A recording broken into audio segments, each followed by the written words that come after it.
If you are in need of cheap Madden coins, go to MMOEXP.com. Be sure to use promo code Ryan at checkout to get 5% off your order. Link is in the description, guys. Yo, what is going on, you guys? Welcome back to another video here, and today we are going to be going over the picks that we went through week 1. Here is our record. We went 12-3-1 on the week, and then of course we will be doing our picks for week 2 right after this. I just want to go over briefly, some of my thoughts on week 1 games. So obviously, we've got a whole plethora of games correct, which is 12.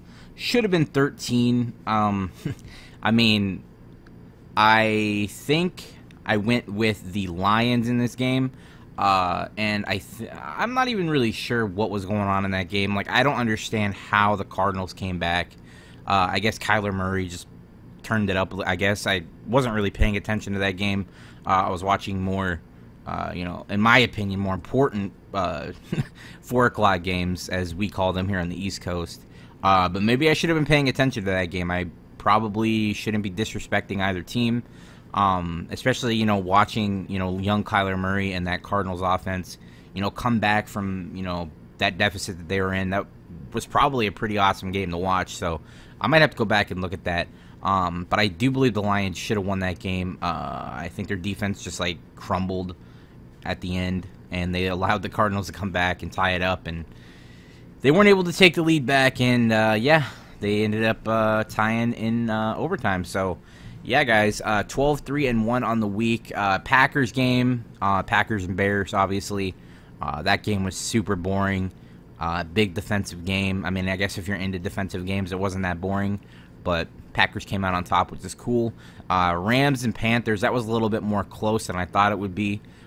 Christian McCaffrey absolutely dominated, but the Rams were just obviously a little bit more better than the Panthers on that day, obviously.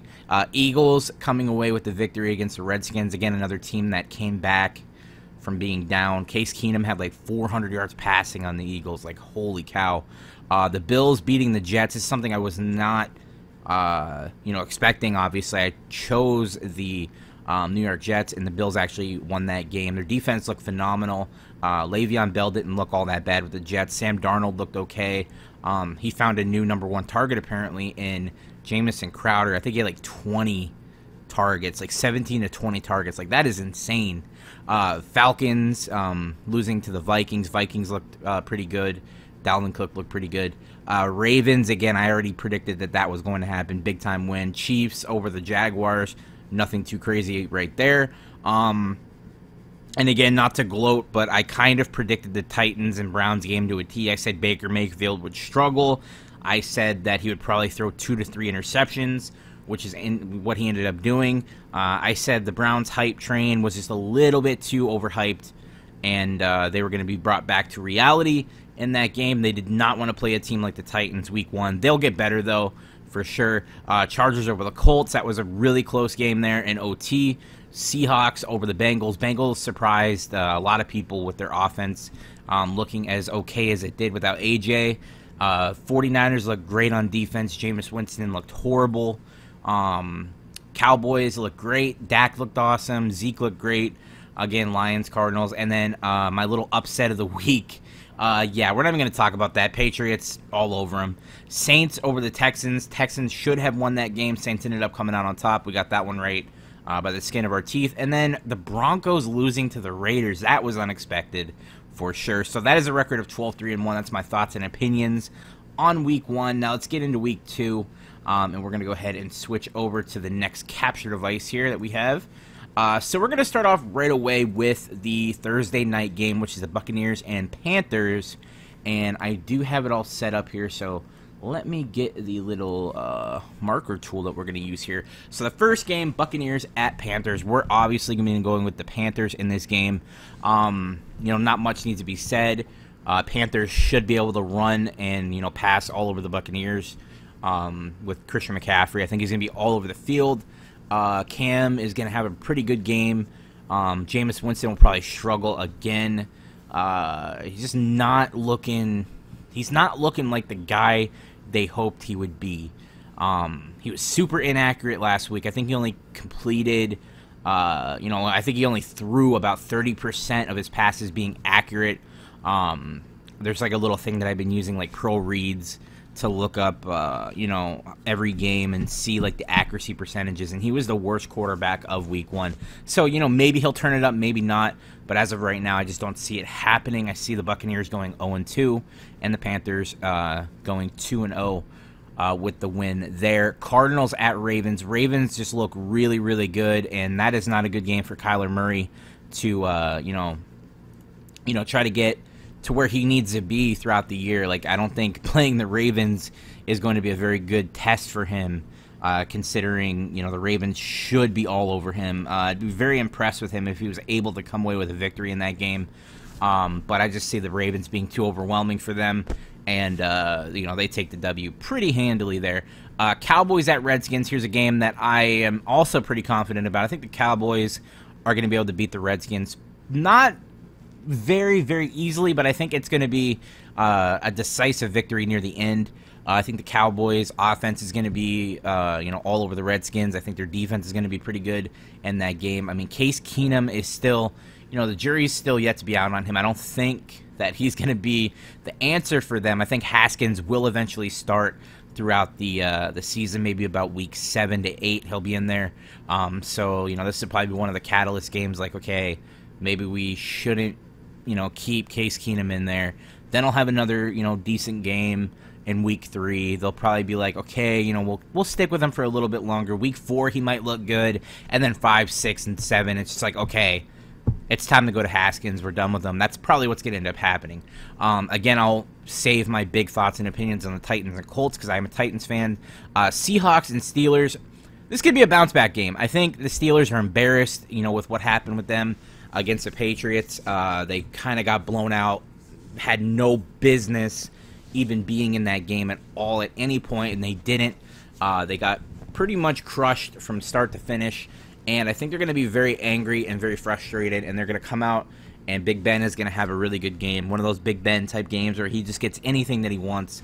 Again, the Seahawks are no slouch. I could definitely see them winning this game, but in Pittsburgh, after a big loss, I just can't see them losing again. Like, if they lose this game, then it may be the end of the Steelers, you know, like mini, I'm not even going to call it a dynasty, just a little mini run, not even a mini run, like just like a huge, like, decade almost of, you know, Pittsburgh being a team that you just don't want to play against because they're just capable of winning any game.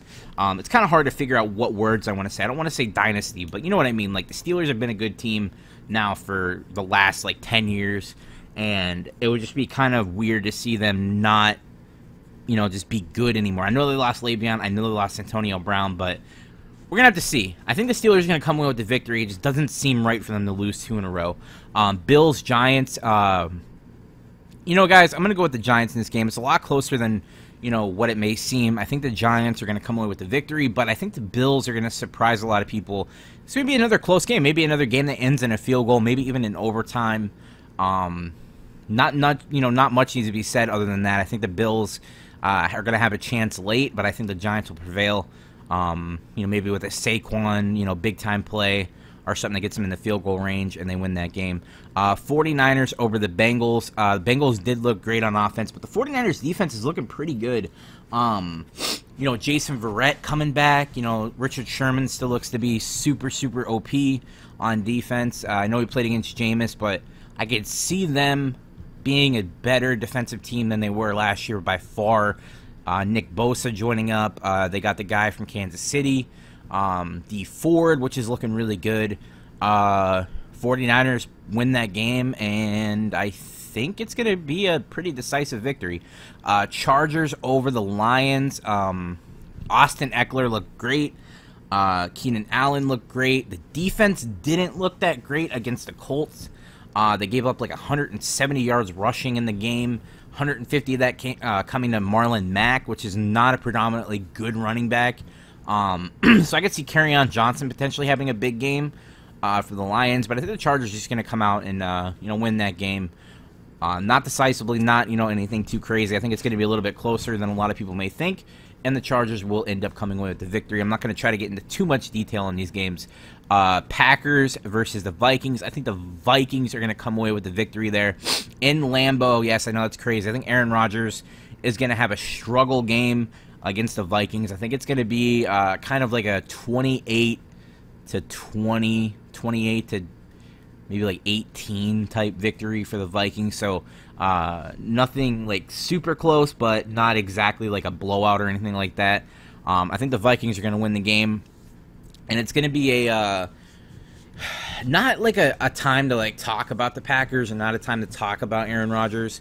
You know, like, is he still, you know, Aaron Rodgers? Is he still an elite quarterback? But I think it's going to be one of those games where like it's like, okay, let's switch some things up. We got a new head coach in here. He's not exactly running a good enough offense that we need for Aaron Rodgers. And like I was saying this the entire offseason, like Matt LaFleur last year with the Titans, his offensive game plan, the way he wanted to go into games was just not a good system. It just was not a good way to go about calling plays and stuff. He likes to do a lot of screens.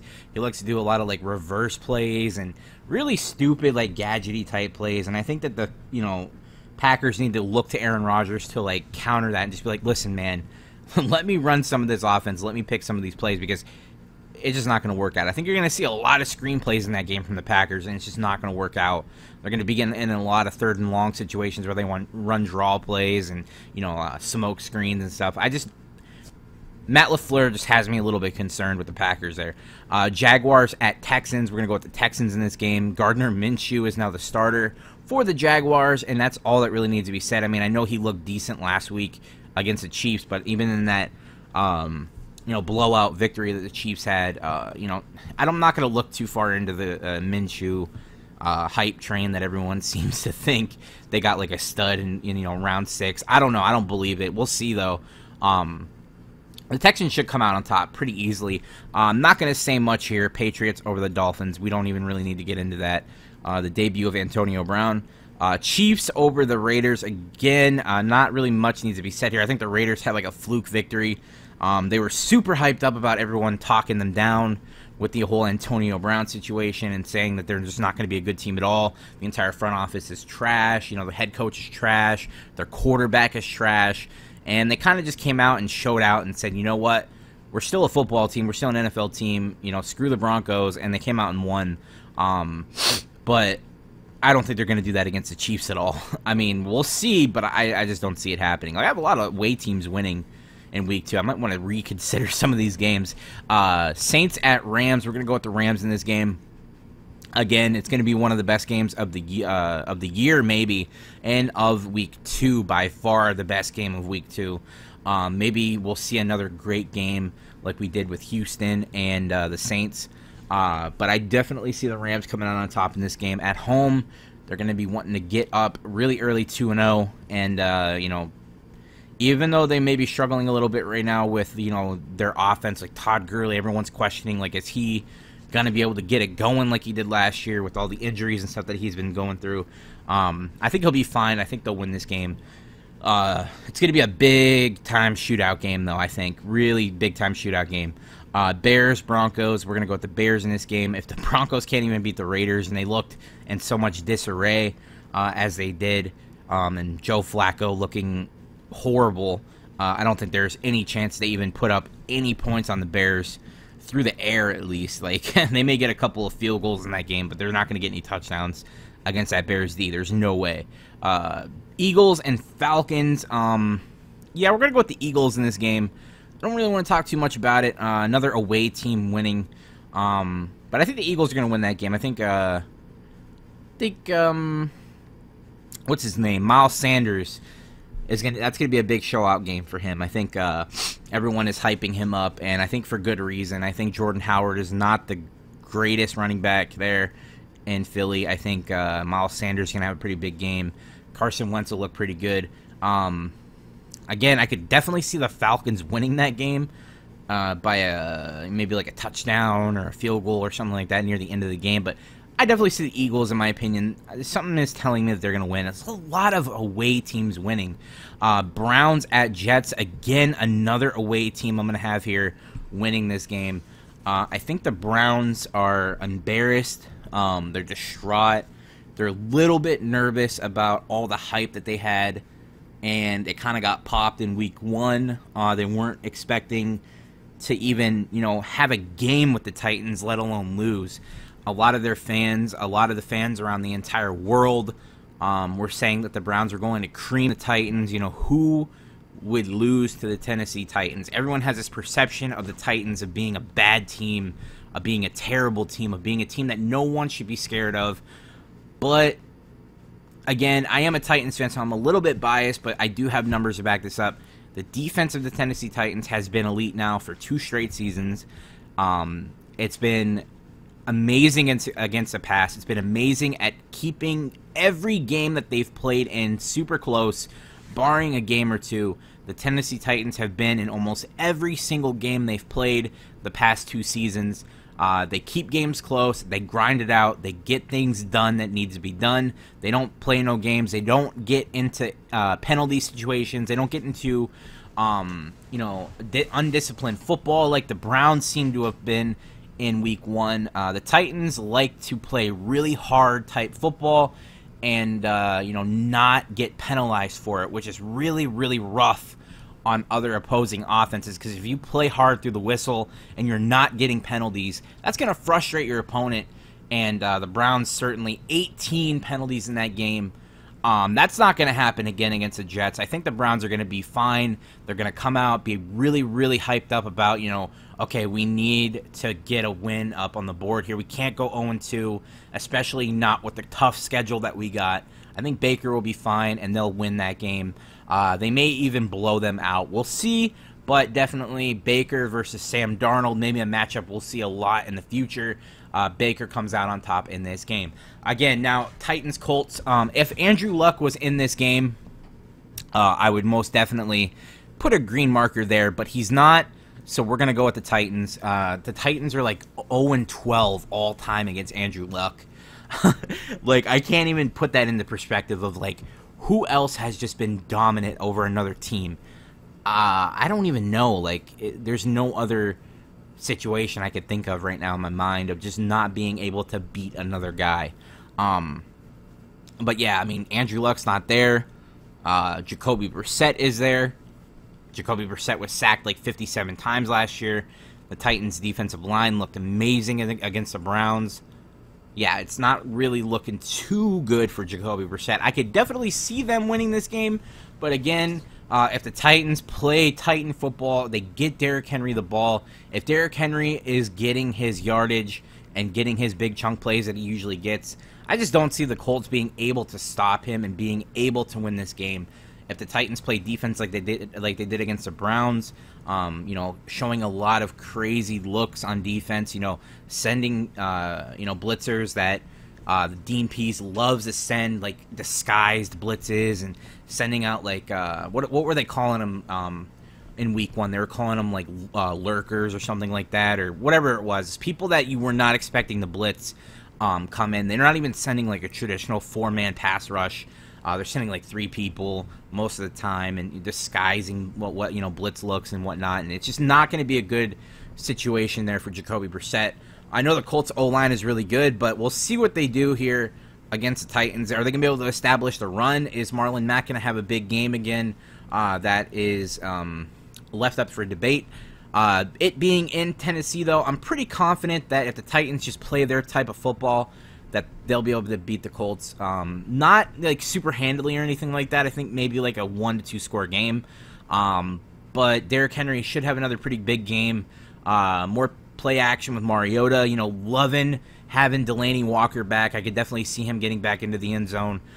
Maybe an interception for Mariota late in the game that maybe kind of seems like the Colts may come back, but then the defense bails them out like they always do, and we get the victory. So, yeah, guys, that is going to be my Week 2 picks. If you guys want to participate in the chat down below and give me your picks for the week, definitely let me know. I may run like a contest, see if anyone can get a perfect week.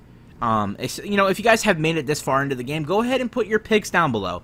We'll do a little contest here for 16 straight weeks, since we already had week 1 so we can't say 17. If you guys in the comments below get a perfect record in a week, and you have to leave the comment before the Thursday night game, if someone is able to get a perfect bracket, a perfect, not a bracket, but a perfect week in their picks, then I will be giving them 500,000 coins.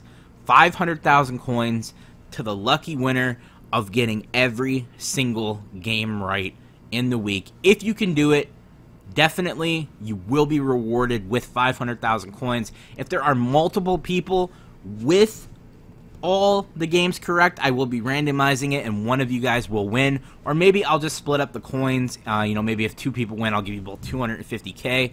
But definitely, if you're able to get every single game right, you will be receiving 500,000 coins on PS4. Maybe if you're on Xbox, I'll be able to hook you guys up as well. I'll just buy you the coins on my coin website. So yeah, Xbox, PS4, leave your picks down below. Get them in before Thursday night, Buccaneers, Panthers, and that's going to be the end of the video. If you guys need to buy coins, go to MMOEXP.com. They have the cheapest coins on the internet. Use coupon code Ryan to get 5% off, and I'll catch you guys later. Peace.